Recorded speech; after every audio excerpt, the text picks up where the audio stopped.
Cake பண்ண போகிறோங்க. 2 cups of milk add பண்ணிக்கலாம். கொஞ்சம் cold press groundnut oil, 1/2 cup jaggery powder. நல்லா மிக்ஸ் பண்ணிக்கோங்க. 1/2 lemon juice. Lemon juice add பண்ணக்கப்புறம் நல்லா மிக்ஸ் பண்ணிக்கோங்க. 1/2 போட வேண்டாம், 1/2 விட கொஞ்சம் கம்மியாக. கோதுமை மாவு, கக்காவ் பவுடர், 1/2 cup கக்காவ் பவுடர். இந்த பேட்டர் லம்ப் ஃப்ரீ ஆகிற வரை மிக்ஸ் பண்ணிகிட்டே இருங்க. ஜாகரி பவுடர் கம்மியாக இருக்கிற மாதிரி இருந்தால் ஒரு 1 cup ஜாகரி பவுடர் எக்ஸ்ட்ரா போட்டுக்கலாம். ஜாகரி பவுடர் தேவைன்னா மட்டும் போடுங்க.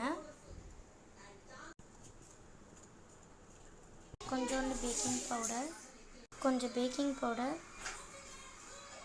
1 ஸ்பூன் பேக்கிங் சோடா, 1 ஸ்பூன் அளவு போட்டிருக்கேன். மிக்ஸ் பண்ணியிருக்கிறேன். ஜாகரி பவுடர் இன்னும் தேவைப்படுனா இன்னும் போட்டுக்கிட்டேன்.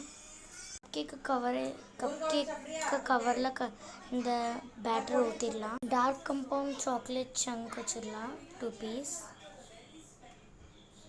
நிறைய சாக்லேட் இருக்கிறதுனால நான் நிறைய சாக்லேட் போட போகிறேன். நிறைய போட்டால் நிறைய நல்லாயிருக்கும். மேலே இன்னும் கொஞ்சம் பேட்டர் ஊற்றிக்கலாம்.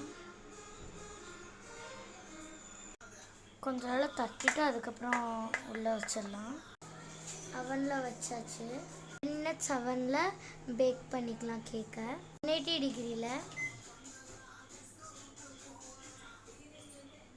கொஞ்சம் லைட்டாக ஃப்ளஃப் ஆகிட்டு டெலிஷியஸ் சாக்கோலாவா கேக் ரெடி. பட் கை வச்சு எடுக்கக்கூடாது, சூடுபட்டுரும். ஸோ நம்ம சேஃபாக எடுக்கலாம். வேகாதனால இன்னொரு 10 minutes வைக்கணும், இன்னும் டேஸ்டியாக வரும். நல்லா சூடாகிட்டு போல. சூப்பராக இருக்குது சாக்கோலாவா கேக்.